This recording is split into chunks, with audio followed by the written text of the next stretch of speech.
a Capitalmente Podcast. Yo soy Erika Infante. Y yo, Lizzy Correa, y aquí te hablamos de economía, finanzas y emprendimiento de una manera como nunca antes te lo habían contado. Este es nuestro primer episodio y para Capitalmente es un placer tenerlos en este gran viaje donde se convertirá en una manera llana, sencilla y cercana de aprender economía. Hoy, Lizzy, ¿cómo estás? Muy bien, ¿y tú, querida Erika? Todo bien, estoy muy feliz porque hoy yo más. Nos engalardona una persona que siempre ha sido muy asiduo a la cercanía de la economía, desde sus libros, sus artículos, pero sobre todo su punto de vista. Es un hombre que ha aportado muchísimo al área financiera de la República Dominicana. Igual fue tesorero nacional, Contralor de la República Dominicana 2 veces, superintendente de valores y superintendente de bancos. En la actualidad es consultor económico y hoy nos engalardona con nuestro primer episodio de Capitalmente, el gran economista de la República Dominicana, N.G. Cortiña. Fuerte el aplauso, un invitado de lujo, qué honor. Caramba, el honor es mío, Lizzy, Erika, porque darme la oportunidad de estar en la primera edición de su programa, creo que para cualquiera que esté sentado aquí en el medio de dos damas, muy talentosas ellas, ustedes, tanto por la profesión como por la forma en que se expresan, es realmente un honor para uno. Así que yo me siento honrado, satisfecho de que me hayan dado esta oportunidad y he venido con mucho entusiasmo. Qué lindo, gracias. ¿verdad? Para nosotros es un placer. Bueno, así es. Antes de entrar en materia de economía, que sé que es nuestro plato fuerte, quisiéramos conocer un poquito más de usted. Cuéntenos, ¿quién es Ivanhoe, su historia? ¿Qué le apasiona? ¿Qué lo motivó a estudiar economía? Fíjese que yo soy el hijo número 13 de 14. Wow.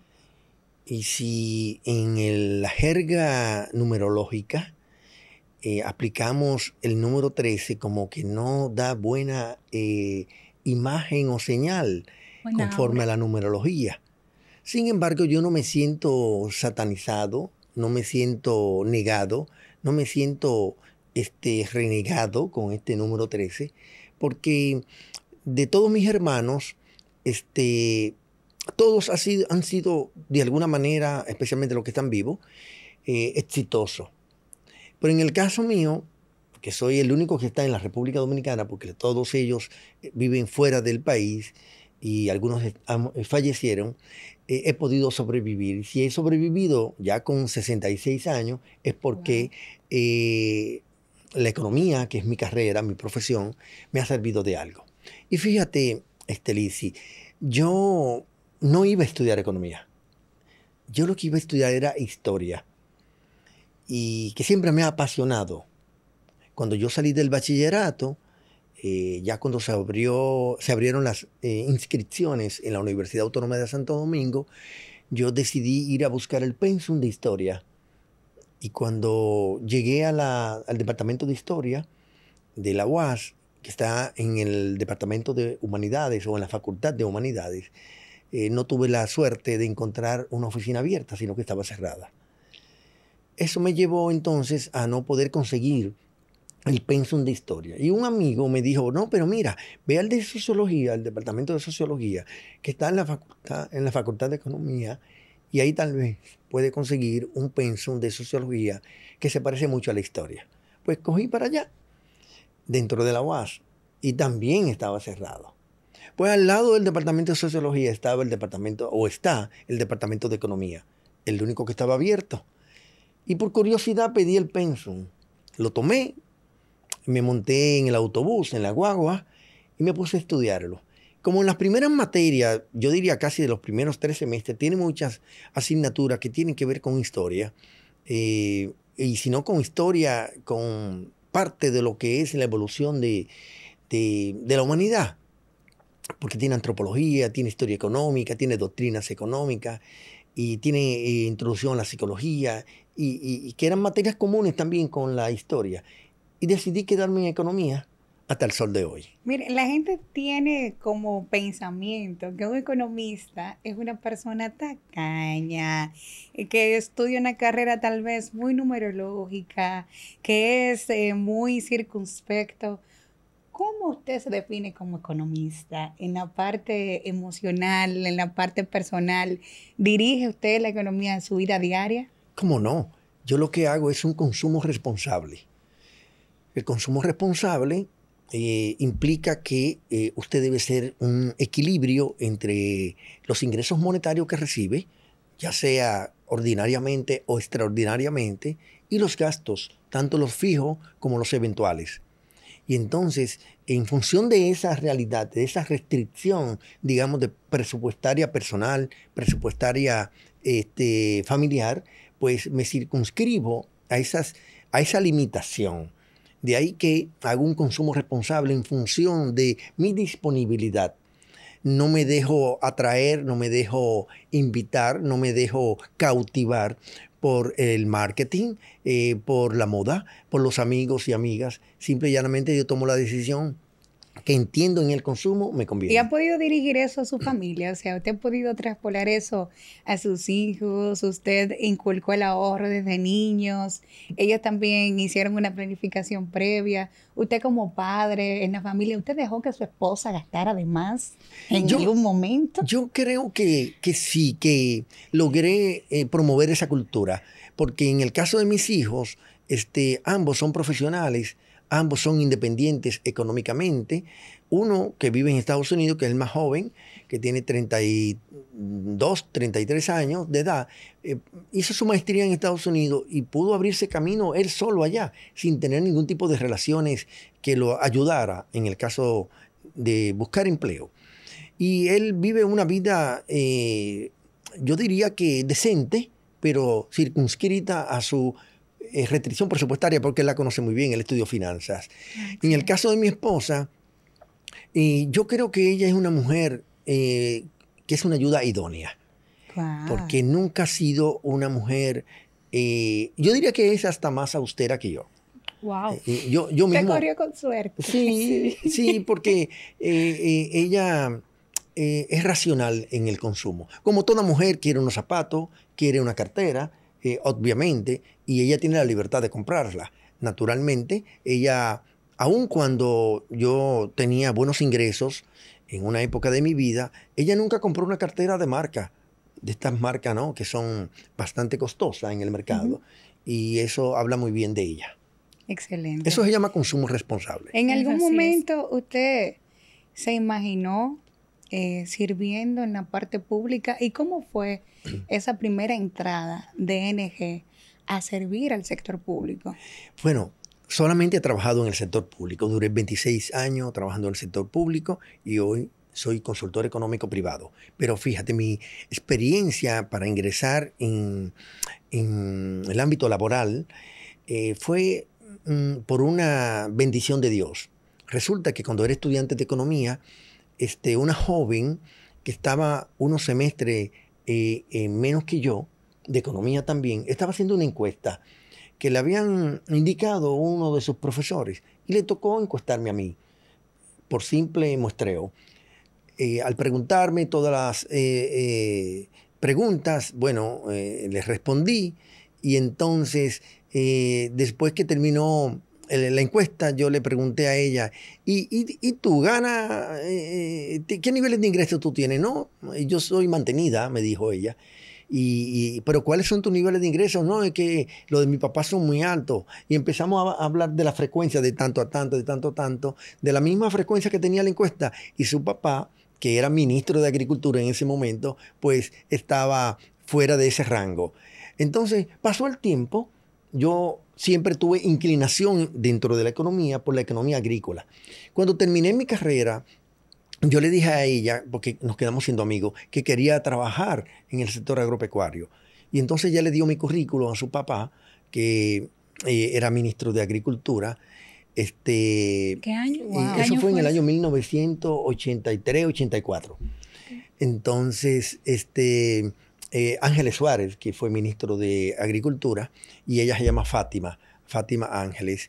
Y entonces A él lo cambiaron justo en los días que él le lleva mi currículum y lo pusieron en el Banco Agrícola. Y yo vi perdida la esperanza, ¿no? Porque en esa mudanza no creo que mi currículum tuviera importancia. Pues unas cuantas semanas después, entra una llamada al teléfono de mi casa, porque ese tiempo no había celular, y me dice ella, Fátima, mira, mi papá te va a recibir hoy, ve al Banco Agrícola que te van a entrevistar. Vaya sorpresa, eso fue en la mañana, y me fui al Banco Agrícola, y desde entonces comencé a trabajar. Wow, fue mi excelente. primera experiencia. Y una consulta, ¿cuál usted entiende que ha sido su mayor aporte en la función pública? Mira, qué buena pregunta, Lizzy, porque yo no pudiera decir que es solo uno, ni tampoco lo puedo categorizar. Son varios. Yo creo que el más importante de todos, no porque sea el más importante en el país, sino porque casi se partió de cero, fue el haber casi creado el mercado de valores en la República Dominicana. Wow. Wow. Yo recuerdo que cuando me nombraron superintendente de valores, 2004, me reuní con el presidente de la Bolsa de Valores y yo le pregunté entre la conversación que por qué la plataforma, cuando entraba en su plataforma a través de la internet, ¿En qué año fue eso? 2004, decía que estaban en cero las operaciones.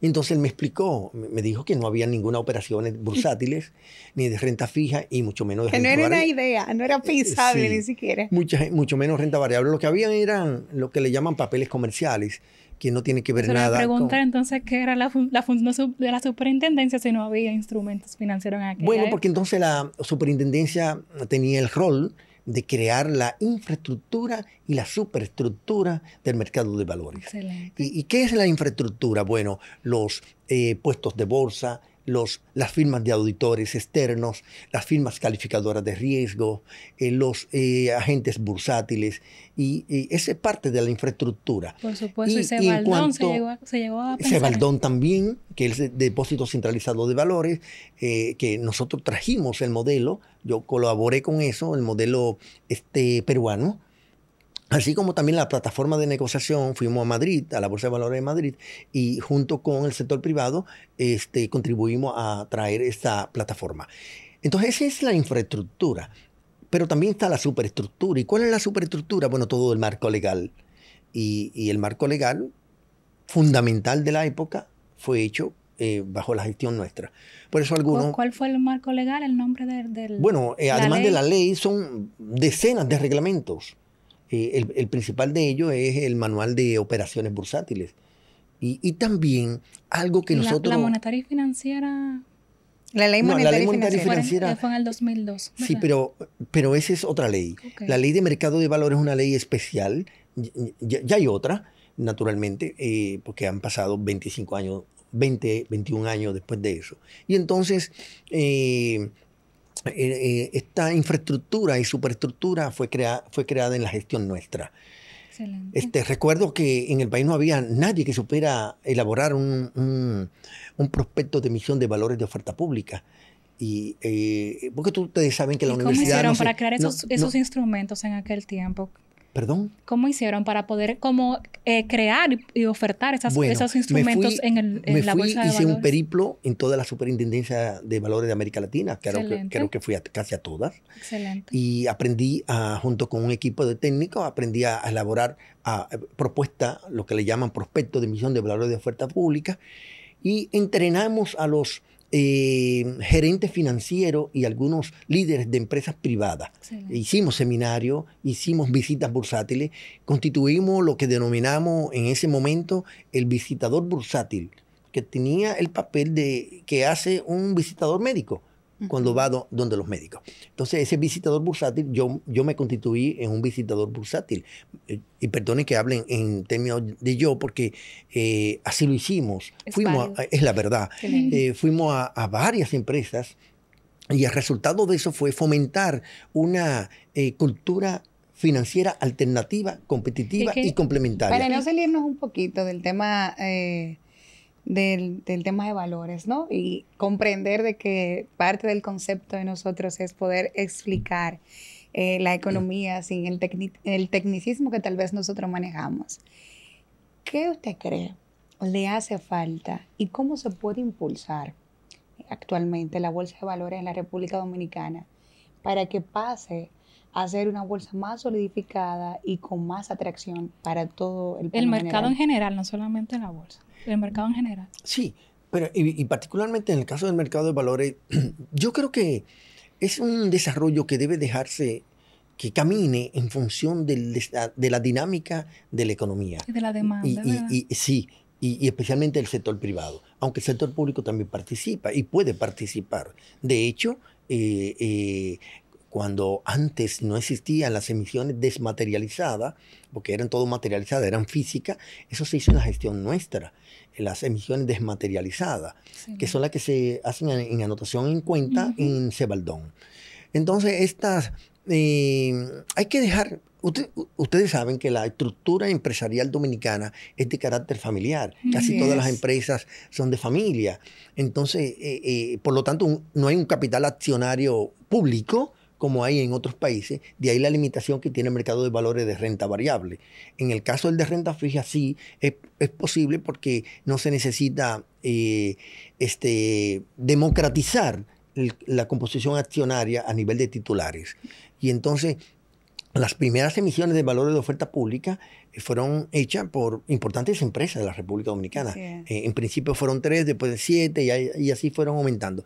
De manera que yo lo veo esto como un proceso en el que nada debe precipitarse. Lo que sí creo que el mercado de valores sigue siendo un mercado competitivo, complementario y alternativo. Yo he escuchado teorías de que no se ha desarrollado bien por lo menos los instrumentos de renta variable para las empresas, o sea, la emisión de acciones, porque las empresas tienen desconfianza en emitir acciones por el público dominicano que es que la va a adquirir. ¿Qué tan cierto es eso? Yo creo que es más celo por no perder la hegemonía del control de la empresa y también por no pasar a ser empresa de carácter público. Porque cuando una empresa privada participa en el mercado de valores de cualquier país del mundo, está obligado a hacerse pública. Y eso implica periódicamente divulgar las principales informaciones que disponga. Porque el público tiene que saber cómo anda la salud de esa empresa y que no sea, por lo tanto, una información reservada para el cuerpo directivo de la empresa, sino que tiene que divulgarse. Eso es lo que se llama información relevante en el mercado de valores. Regularmente la gente asocia la economía en terminología llana como algo que sí existe, pero que tal vez no es de mi competencia. Y aquí vamos en la parte favorita de nosotros y en el concepto de lo que capitalmente quiere generar a ustedes. ¿En qué afecta la economía con la estabilidad de los precios? Definitivamente que los precios es una de las principales variables de toda economía de mercado. Yo creo que la primera es el Producto Interno Bruto, lo que denominamos los economistas el PIB, pero la segunda es los precios. Si no hay estabilidad de precios en una economía de mercado, pues obviamente la inseguridad, la volatilidad, la incertidumbre se van a apoderar de los inversionistas y de los consumidores. ¿Por qué puede ocurrir eso? Ese efecto negativo. O el efecto positivo si hay estabilidad. Porque en una economía en donde los precios estén moviéndose hacia el alza constantemente o con mucha frecuencia, en la empresa no se puede hacer una planificación financiera. En el gobierno también tiene un impacto porque puede afectar la dinámica de los ingresos fiscales, puede afectar la dinámica del gasto público y también la dinámica de la economía. Se puede contraer porque la tasa de interés va a aumentar. Cuando los precios aumentan, aumenta la tasa de interés. ¿Por qué? Porque los que van a depositar dinero en el banco dicen, bueno, porque yo no quiero una tasa de interés real positiva.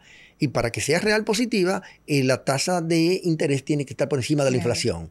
Si la inflación es más alta que la tasa de interés, entonces la tasa real es negativa y no ahorra. Y los bancos viven de la captación, captan para prestar. Entonces, tienen que subir la tasa de interés. Al subir la tasa de interés pasiva, tienen que aumentar la tasa de interés activa. Entonces hay un encadenamiento de aumento de tasas y eso afecta el crédito, el costo del crédito. Entonces fíjese cómo una inflación alta se impacta negativamente en el crédito, en la inversión privada y también en la inversión pública. Pero por el lado del consumidor, el que nos está viendo, bueno, si tiene un presupuesto, digamos, de 20,000 pesos al mes, porque es su salario, y el costo de la canasta básica familiar, que es el reflejo del índice de precio al consumidor, lo que conocemos como tasa de inflación. Si el costo de la canasta básica familiar aumenta en forma significativa y sobrepasa esos 20,000 pesos, pues ¿qué tendrá que hacer ese ciudadano, ese consumidor? Bueno, consumir menos o consumir con menos calidad. Y eso va en desmedro de la calidad de vida y de la capacidad de compra. Pero también afecta el salario, porque un salario nominal de 100 pesos con una inflación de 10%, en valor real es 90 pesos. Pero si sube a la inflación a 15%, el valor real de los 100 pesos son 85 pesos. Entonces va perdiendo poder de compra.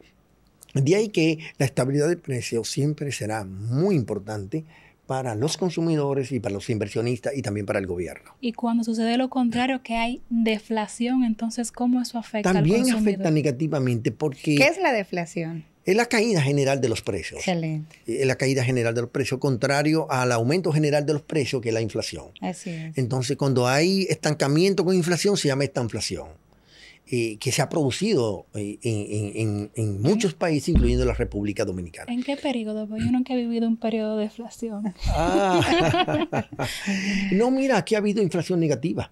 Sí, en muchos meses, pero ahora no recuerdo si lo asocio con estancamiento de la producción del PIB en un momento determinado. Tendría que revisar o mis libros o los escritos que he realizado. Pero hay evidencia empírica que respaldan esas cosas. Yo creo que en el caso de la deflación, este es un fenómeno también negativo porque la economía siempre es saludable que tenga algo de movimiento de precios. No pronunciado, sino que haya algo de movimiento del precio, porque la deflación normalmente es provocada o tiene como resultado una baja en la demanda. Es decir, es una respuesta a la baja de la demanda, a la baja del consumo. Y si los precios bajan pues, y los costos de producción no han bajado, pues la empresa se ve afectada. Así es. Fuera del aire mencionamos algo muy importante y es la deuda pública. A nosotros nos gustaría saber, porque tal vez todo el que nos escucha dice, bueno, deuda pública, eso el Estado es el que lo debe, yo no tengo que ver con eso, o eso no afecta a mis bolsillos, o eso no se traduce como una deuda personal. ¿En qué afecta la deuda pública? Es decir, la acumulación de deuda en el tiempo y ese efectivo que se le va pagando intereses actualmente en la deuda de la República Dominicana. ¿En qué afecta que el país se siga endeudando y que no exista una liquidez para poder solventar eso en la familia dominicana? Voy a aprovechar tu pregunta, Erika, para también comenzar a construir una respuesta desde la perspectiva de la coyuntura. Se ha hablado de que la deuda pública dominicana ha bajado, pero ¿cuándo una deuda de cualquier país baja? Bueno, cuando su saldo o el stock de la deuda disminuye. Es decir, si se debe 31,000 millones de dólares y baja 30, pues obviamente bajó el saldo de la deuda. Ahora, cuando baja la presión de la deuda, que es ese saldo sobre el PIB, no necesariamente ha bajado la deuda. Lo que baja es la presión, el peso de la deuda pública sobre el PIB. O crece el PIB. Perdón, puede crecer el PIB.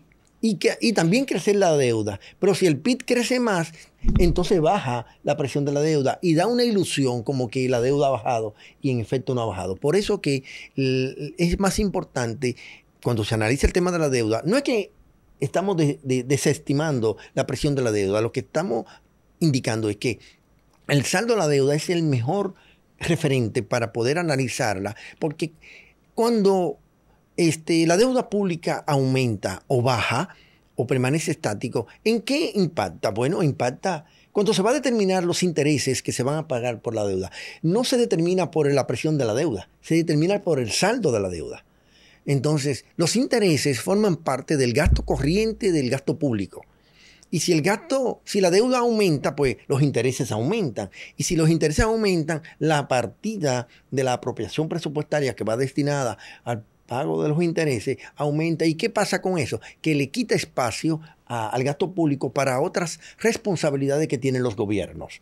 De ahí que es importante no endeudarse en forma improductiva. Cuando la deuda se contrae para hacer inversiones públicas, que hay una contrapartida, digamos, en el tiempo del repago, y si aumenta el patrimonio del país, si aumenta la riqueza nacional y la competitividad de la economía, pues entonces bienvenido la deuda. Por lo tanto, eso afecta al ciudadano común, porque cuando el saldo de la deuda aumenta, el gobierno tiene menos recursos para proyectos sociales, para proyectos de inversión, y por lo tanto gasta menos en salud pública, gasta menos en educación, gasta menos en inversión pública. Pero también, para pagar esa deuda, ¿qué tiene que hacer el gobierno? Cobrar más impuestos. Y entonces, ¿a quién le cobran los impuestos? A los empresarios y a los ciudadanos. Y entonces, como puede ver, es un efecto negativo en cadena que tiene el aumento de la deuda pública. Así es. Recientemente te habló sobre el pago de los impuestos y hemos escuchado en estos 5 años y con más hincapié en estos últimos años que no se hará una reforma fiscal, a pesar de que la República Dominicana se opuso a una propuesta de reforma fiscal. ¿Qué tan necesaria o cuál es la mejor manera de poder aplicar una reforma fiscal que pueda maximizar los ingresos y que no afecte la vida diaria de todos los ciudadanos? Lo primero que hay que determinar es qué produce o qué puede producir que el país tenga que hacer una reforma fiscal. Lo segundo es también determinar si es necesaria una reforma fiscal. El gobierno publicó apenas hace semanas una proyección para los próximos 3-4 años, hacia el 2028. Está ahí colgado en el Ministerio de Hacienda. Actualizada, porque anteriormente la había hecho también, pero ahora la ha actualizado.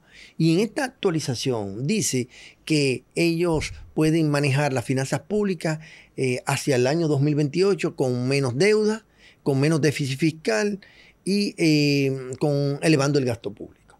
Entonces, ante ese escenario halagüeño que presentan las autoridades de proyección hacia el 2028, la respuesta sería: no se necesita una reforma fiscal. Le estoy tomando la palabra a ellos, ¿no? A esa proyección que ellos han realizado.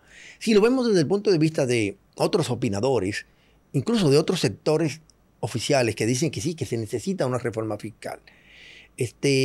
¿Por qué se necesitaría una reforma fiscal? Bueno, porque el gobierno gasta más de lo que le ingresa. Porque hay déficit fiscal. Hay déficit fiscal en el año 2025, lo hubo en el 2024, en el 2000.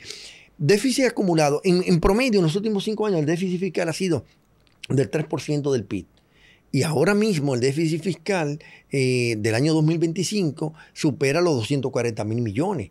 Pero para el año 2026, en el presupuesto formulado, el déficit fiscal se eleva a más de 280.000 millones de pesos.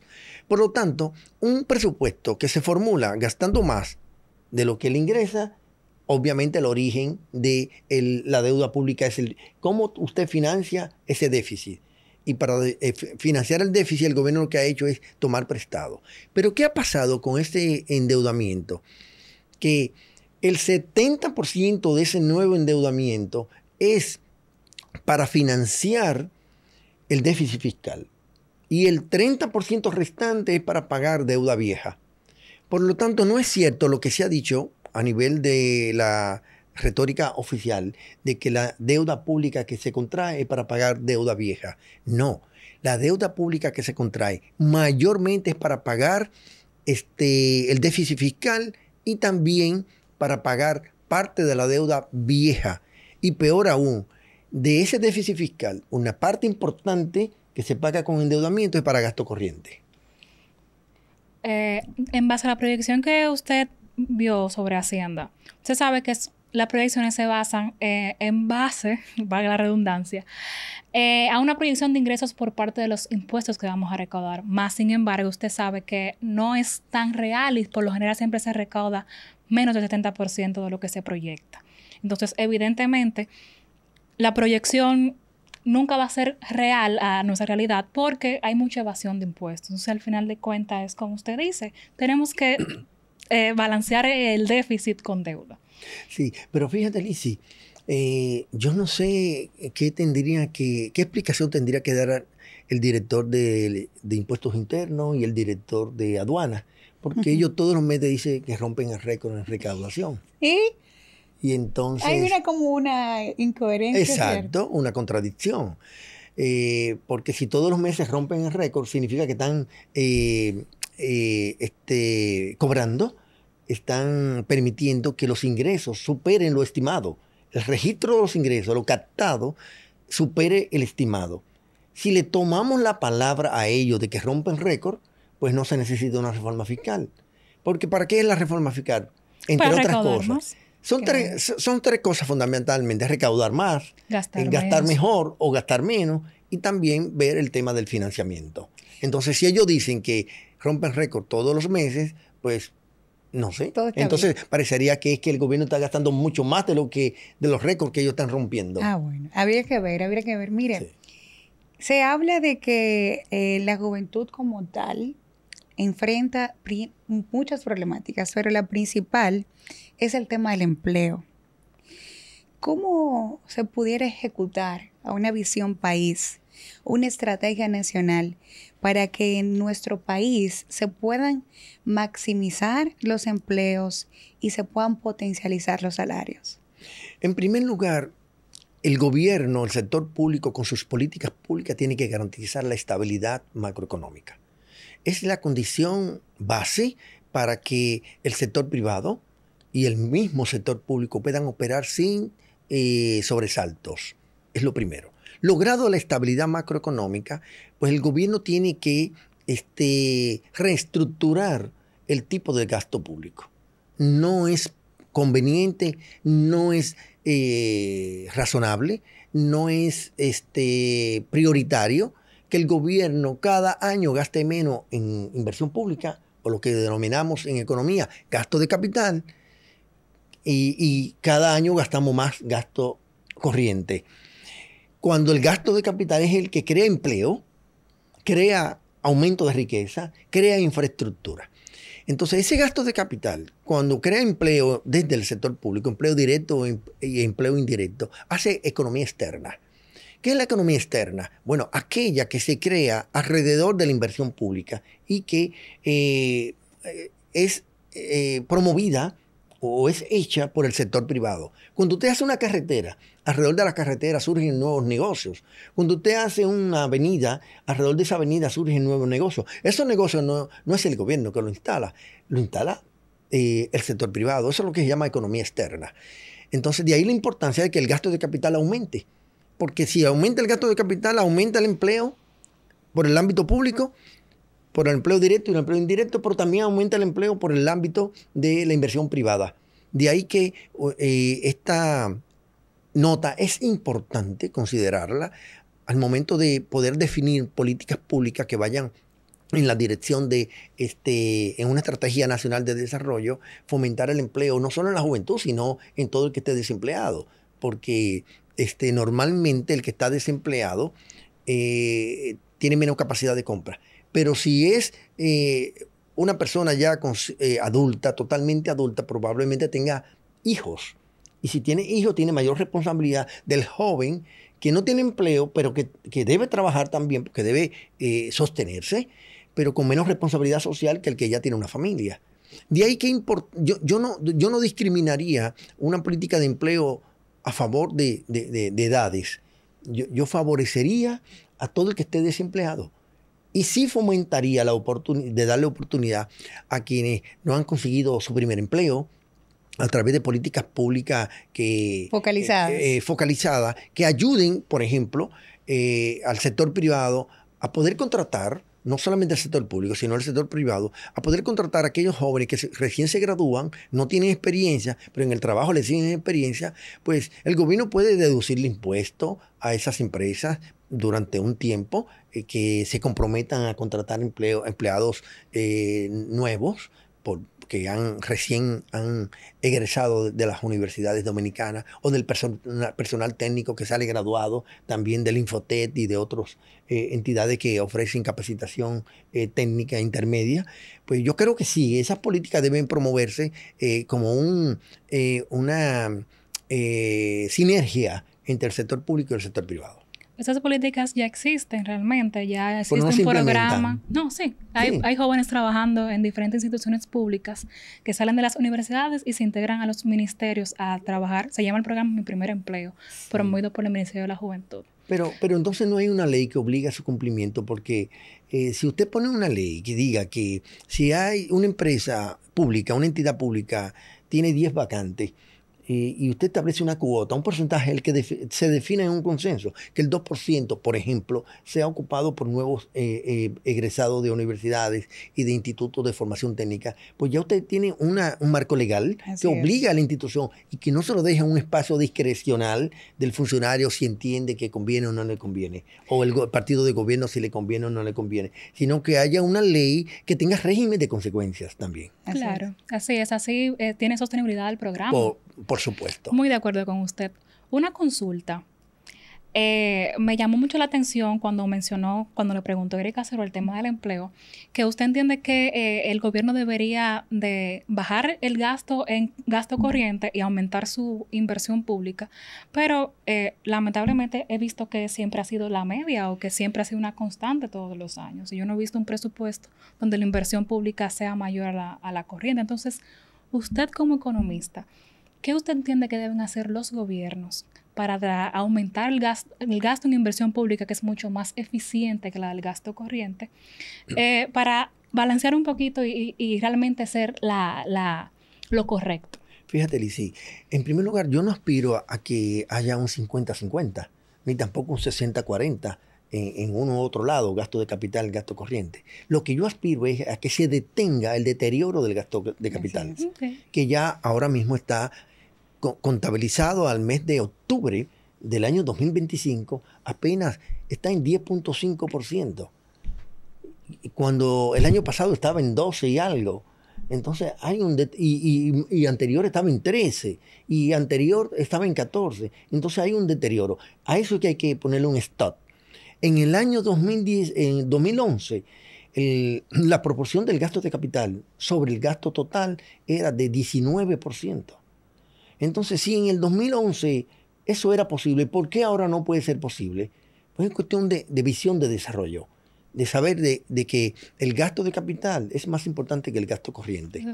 Y entonces, eso debe ponerse por ley. Yo aspiraría que el piso del gasto de capital sea 15% como porcentaje del gasto total. El piso, no quiere decir que sea el máximo, ¿no? Pudiera ser más, pero al menos con eso le da un pie de amigo a la inversión privada, que necesita de que el país siga invirtiendo en obras de infraestructura. Las obras de infraestructura normalmente tienen que impulsarle al sector público. Es muy difícil de usted encontrar una empresa que haga una presa, o que construya un aeropuerto, o que te construya con los estándares de calidad que ameritan.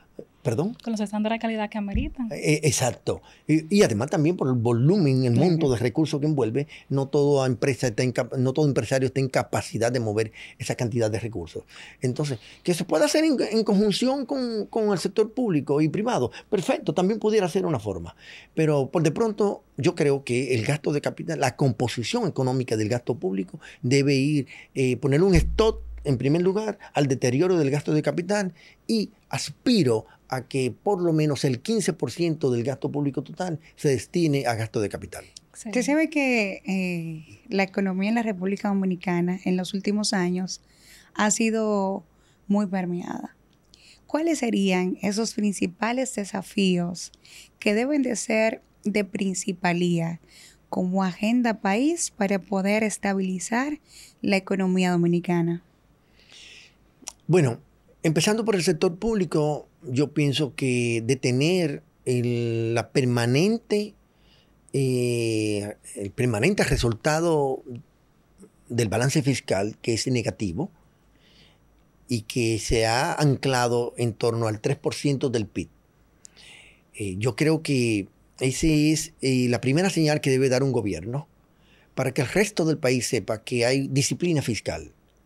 Cuando hay disciplina fiscal en cualquier país del mundo, el sector privado la saluda, porque entiende que no le va a afectar en su ámbito privado. Cuando la política fiscal es de carácter expansivo, cuando la política fiscal es de carácter populista, ¿qué trae como consecuencia? Que aumenta el riesgo de la inversión privada. Afecta la actividad privada. ¿Cómo la afecta? Bueno, cuando hay déficit fiscal permanente, recurrente y ascendente, cuando hay un mayor nivel de endeudamiento público en forma también ascendente, ¿qué hace eso en el ámbito privado? Bueno, cuando aumenta la deuda, pues el financiamiento privado en el sistema financiero disminuye, porque el pastel lo ocupa una parte cada vez más importante, más creciente del sector público, por las emisiones de bonos que emite. Y entonces ya le quita espacio al sector privado para acudir a financiamiento al sector bancario. Por lo tanto, fíjate cómo una cosa está enlazada con otra. Luego, está el tema de que el déficit fiscal provoca inflación. Es una invitación a la inflación porque entonces el ámbito monetario no puede manejar bien su caja de herramientas monetarias. Está el ejemplo del Banco Central actualmente, que ha estado disminuyendo la tasa de política monetaria desde 8.5 a 5.5, lo ha bajado 3 puntos porcentuales. Sin embargo, la tasa de interés activa promedio ponderado en la banca está por encima del 14% y no se ha logrado el efecto traspaso. ¿Que lo ideal es? Que baje la tasa de interés bancaria. Porque si baja la tasa de interés bancaria, ayuda a abaratar los costos del financiamiento de la empresa privada y del público. Pero eso no se ha podido lograr precisamente por el déficit fiscal que el gobierno arrastra. Porque el déficit fiscal, al ser permanente y en crecimiento, tiene que ser solventado, tiene que ser equilibrado con el financiamiento, y el financiamiento público lo que hace es desplazar, como le decía, al sector privado de ese financiamiento que también necesita, pero desde el ámbito del sector bancario. Y por eso las tasas de interés no bajan, sino que permanecen altas, y eso afecta a la competitividad de la economía dominicana.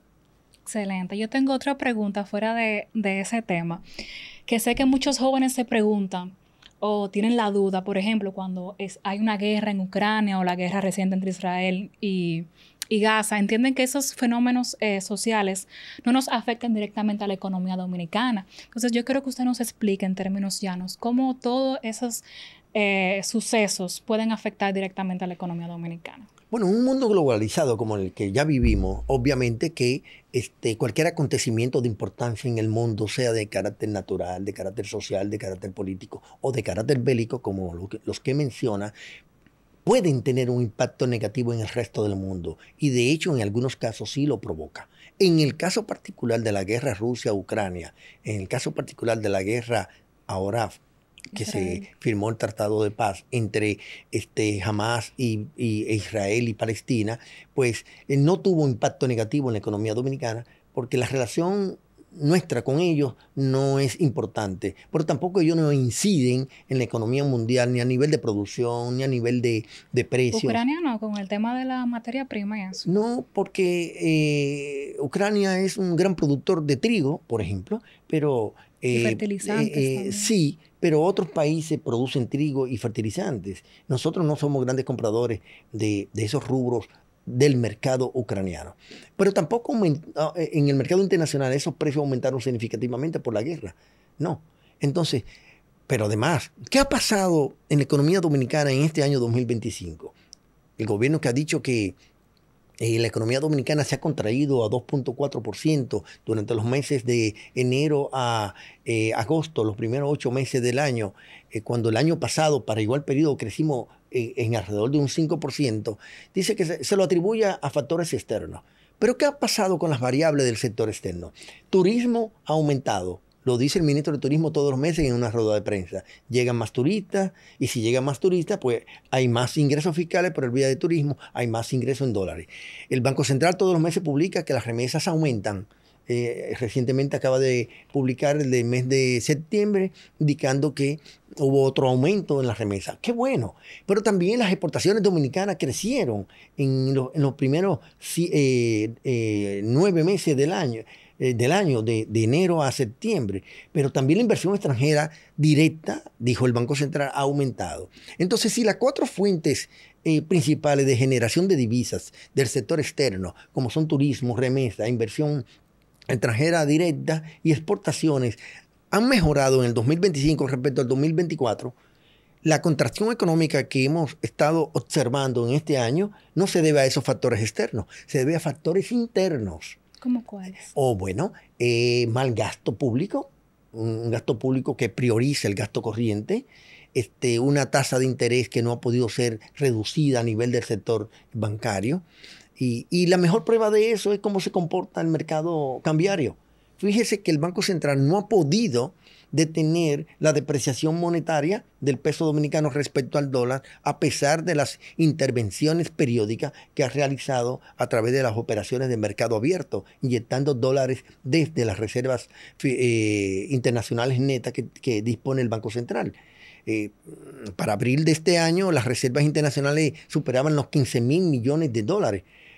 A septiembre de este año han caído a algo más de 13.000 millones de dólares. Y hemos perdido más de 1.700 millones de dólares en reserva. Y parte de esas pérdidas o de esa disminución se debe a las intervenciones que hace el Banco Central para detener el aumento de la tasa de cambio, que ha retomado nueva vez la tendencia alcista. Y ya al día de hoy o de esta semana, la depreciación monetaria del último mes, de los últimos 2 meses, se situó en 6.7%. Wow. Pero muy alta. La verdad que este conversatorio, esta entrevista, este diálogo, ha sido de muy buen provecho, no solo para aquellos que tal vez por primera vez han escuchado términos como la inflación, como PIB, la banca, como el monetaria. PIB, como los acuerdos, los instrumentos financieros,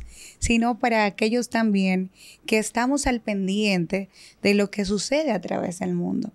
Y de verdad que usted es una estrella, Ivanhoe, y que sus aportes, sus conocimientos han sumado muchísimo al desarrollo de la República Dominicana. Y en un bloque ya como para cerrar, a mí me gustaría que usted pues le dirigiera un mensaje a aquellas personas que tal vez no son economistas ni son financieros, pero que le interesa dar ese paso cuántico al saber general de la economía y pues la importancia igual de estar al tanto de esas decisiones que toma un país a favor de cada ciudadano. Bueno, voy a empezar diciendo que si yo tengo algo de estrella, como usted ha dicho, yo espero que las luces que iluminan este set no anulen el resplandor de mi estrellato. ¡Guau! Pero un poeta, aparte de economista. Bueno, porque usted sabe que en la oscuridad las estrellas pueden ser mejor apreciadas por el ojo humano. Así es. Una ciudad, cuando está bien iluminada, no logra... no se puede, nos quita el privilegio de apreciar la belleza del firmamento del espacio, ¿no? Con todas las estrellas que iluminan el cielo. En una gran ciudad eso no pasa. Bueno, pero yéndome al plano que señala, yo creo que el mensaje que le puedo dejar a los ciudadanos es que le den seguimiento al tema económico, porque la economía afecta a los hogares y a las personas, independientemente de la simpatía política, independientemente de que usted sea apático a los problemas sociales, independientemente de que usted esté holgado económicamente porque tenga un buen trabajo o tenga una muy buena fuente de ingresos. Al margen de todo eso, la situación económica hay que monitorearla porque teniendo conocimiento de causa, de cómo están desempeñándose los indicadores macro y microeconómicos, usted puede estar más apercibido de cómo accionar respecto a la tendencia que muestra la economía de cualquier país. Porque si usted no está al tanto de cómo evoluciona la tasa de cambio, de cómo evoluciona la tasa de inflación, de cómo evoluciona o se comporta la tasa de desempleo o el ritmo de crecimiento de la economía, pues obviamente sus decisiones pudieran errar por desconocer de cómo anda el panorama o el escenario en el que usted debe tener conocimiento. Excelente. Y por último, una recomendación de un libro, un podcast para aprender de economía sin aburrirse. Bueno, creo que el podcast, más que todo, capitalmente, pero de algunos libros y todo, no deje de mencionar los suyos. Bueno, para darme promoción, mi 6º libro, que llegó a colocarse en primer lugar en venta, Desempeño Económico Pre y Post Ciclo Electoral, es un libro interesante porque no solamente evalúa, examina, ausculta la economía antes, durante y luego del proceso electoral, sino que someto a prueba en el libro algunas hipótesis que tienen que ver con el comportamiento de los ciudadanos frente a la situación económica. No voy a decir todo lo que tiene el libro porque, bueno, habría que hacer un programa para eso. Miren, yo creo que recomendar un libro en particular ahora mismo es difícil porque uno es invitado con tanta oferta de literatura en el formato físico de libros, en el formato digital de los libros, en revistas, artículos, de los mismos podcasts que de alguna manera reemplazan parte de cosas que se pueden aprender a través de los libros. Yo creo que hacer un cóctel de todas esas fuentes es lo mejor. Circunscribirse a la lectura física de un libro es importante, siempre será importante. Uno tiene que diversificarse para estar al corriente de lo que hoy es el mundo, ¿no? Un mundo donde la inteligencia artificial es un hecho cierto. Yo interactúo a diario con la inteligencia artificial. No me puedo dar el lujo de escribir si no discuto con DeepSeek, con Géminis o con ChatGPT. No me puedo dar el lujo de preparar una nota de prensa sin discutir con ellos, porque con ellos puedo simular interlocutores, cosa que no podría hacerlo antes. Cuando no había inteligencia artificial, tenía que buscar de colegas, de amigos, y no siempre están disponibles. Ay, qué lindo. NG, muchísimas gracias por estar con nosotros, por estar en este primer episodio de Capitalmente Podcast. Gracias a ustedes por estar ahí escuchándonos y el interés siempre por el saber de economía, finanzas y emprendimiento. Esto fue todo del primer episodio de Capitalmente Podcast.